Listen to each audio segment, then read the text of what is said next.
Hello friends, मेरे YouTube channel crack your mission पर आप सभी का हार्दिक स्वागत करता हूं। आज का जो हमारा टॉपिक है वह है वाक्यांश के लिए एक शब्द, यानी हम अनेक शब्दों के लिए एक शब्द कौन सा यूज कर सकते हैं उसके बारे में आज हम पढ़ेंगे। यह जो टॉपिक है वह हिंदी विषय में एक बहुत ही महत्वपूर्ण टॉपिक है जो कि आपके बीएसटीसी एग्जाम के लिए बहुत ही महत्वपूर्ण है। तो साथियों, चलिए वीडियो को स्टार्ट करते हैं। तो पहला जो अपना वाक्यांश है वह है अपनी ही हत्या करने वाला। यह जो अनेक शब्द हैं उसके लिए हम एक शब्द यूज कर सकते हैं आत्महंता। कौन सा शब्द? आत्महंता, यानी कि अपनी हत्या करने वाले को हम क्या कहते हैं? आत्महंता। अगला वाक्यांश है जिसमें बाण रखे जाते हैं।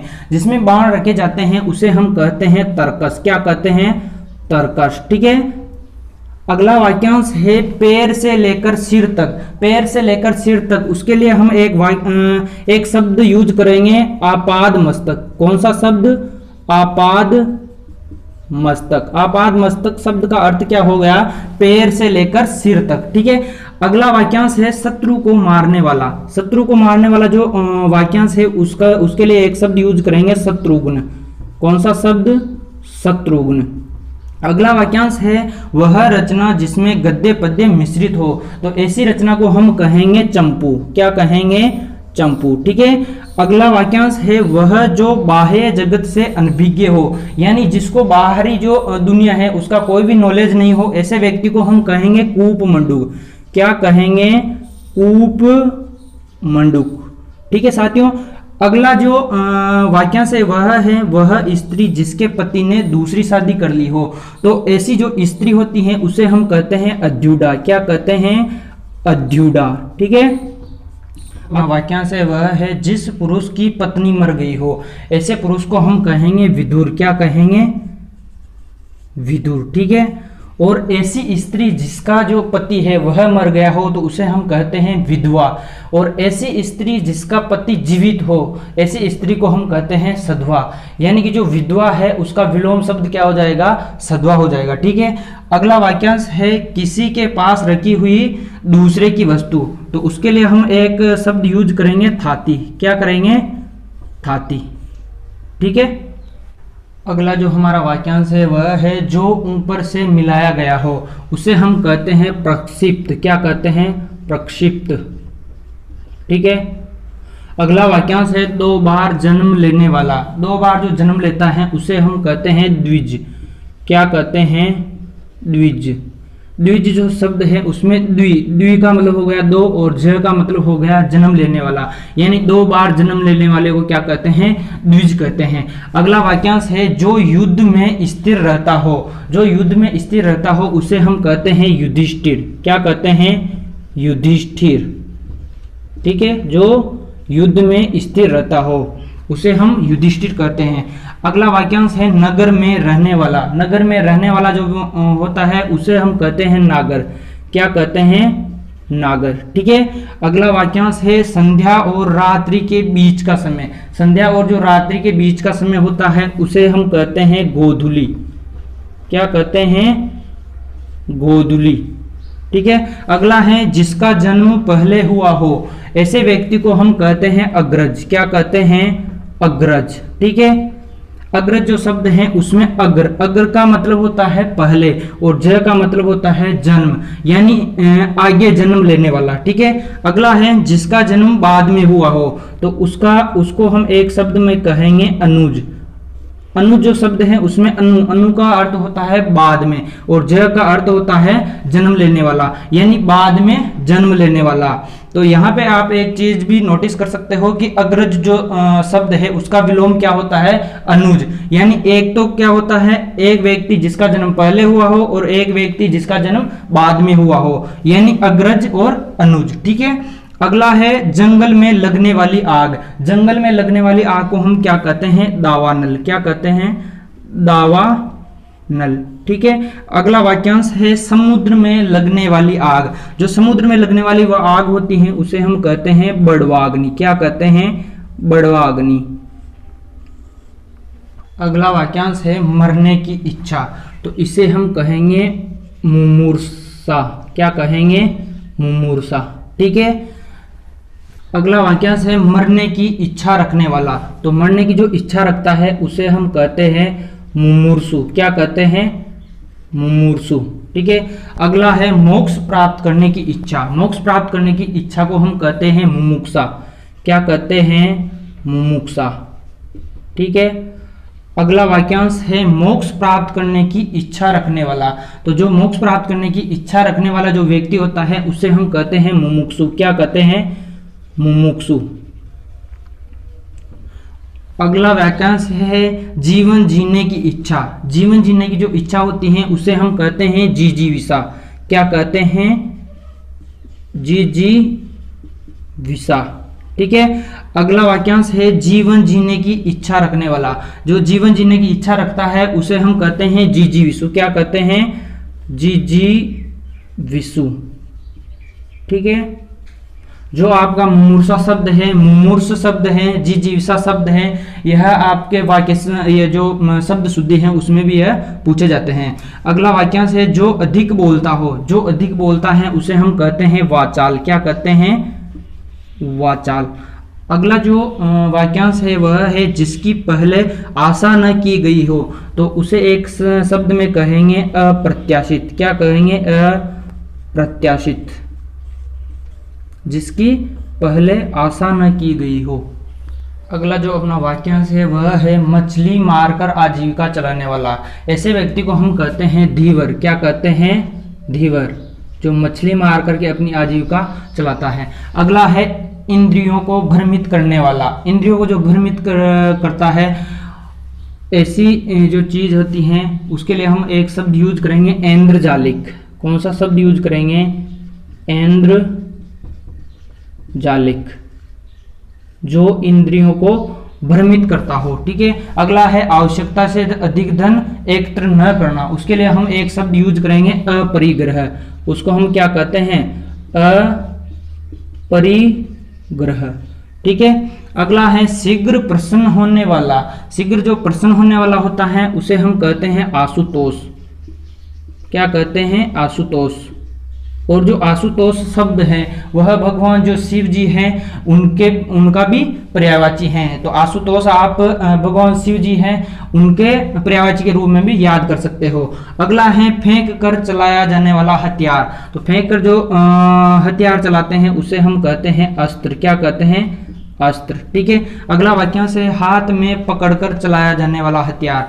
तो ऐसे हथियार को हम कहते हैं शस्त्र। क्या कहते हैं? शस्त्र। ठीक है। अगला जो अपना वाक्यांश है वह है व्याकरण को जानने वाला। व्याकरण को जो जानने वाला होता है उसके लिए हम एक शब्द यूज कर सकते हैं व्याकरण। कौन सा शब्द? व्याकरण। जो व्याकरण जानता है उसे क्या कहते हैं? व्याकरण।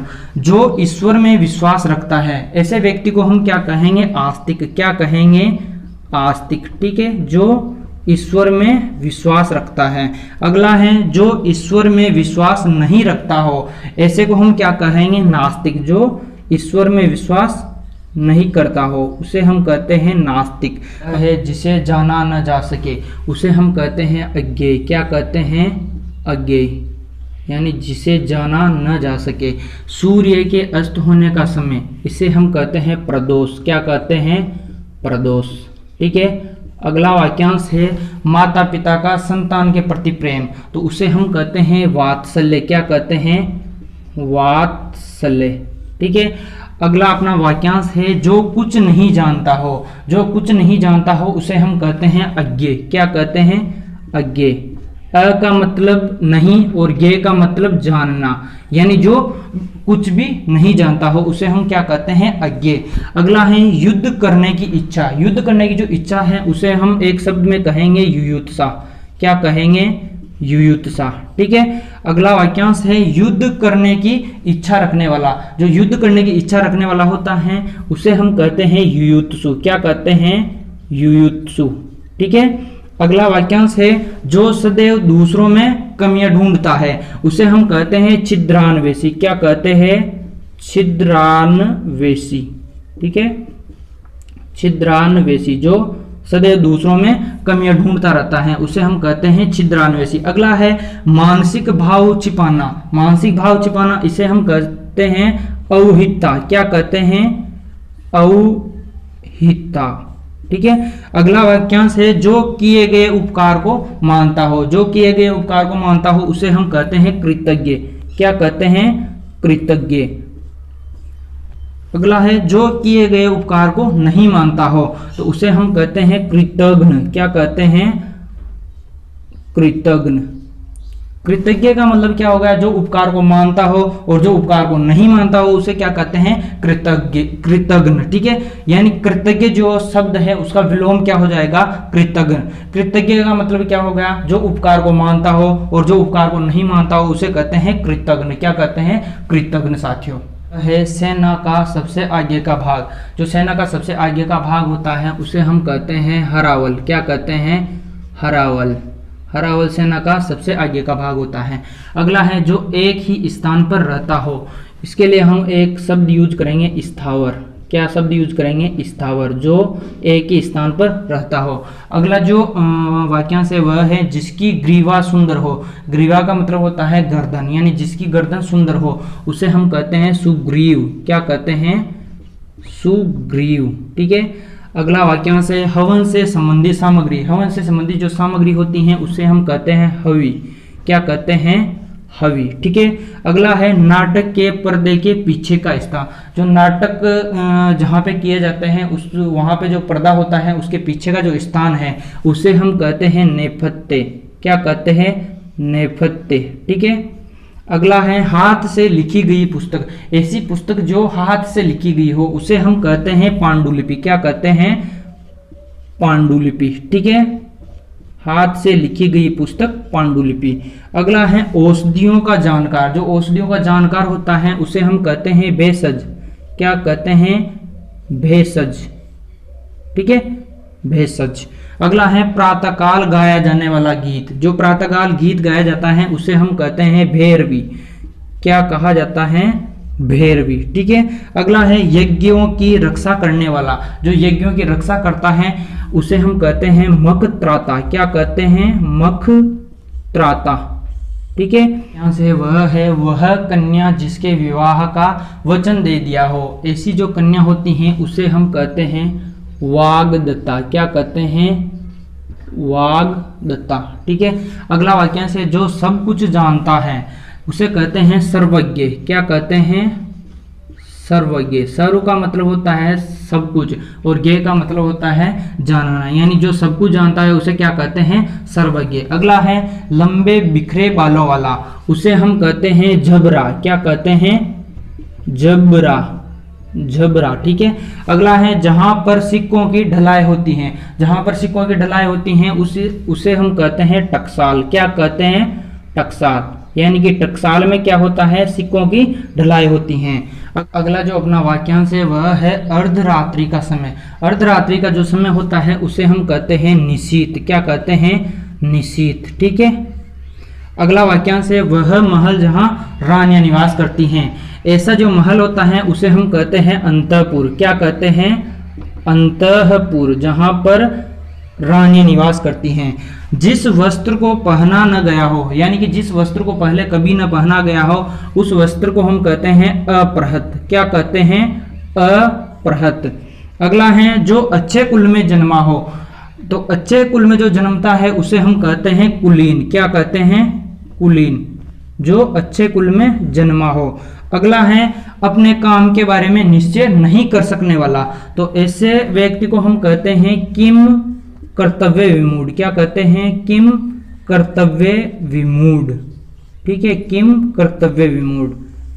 तो साथियों यह थे वाक्यांश के लिए एक शब्द जो कि आपके बीएसटीसी जो एग्ज़ाम है उसमें यहाँ से एक न एक प्रश्न जरूर पूछा जाता है।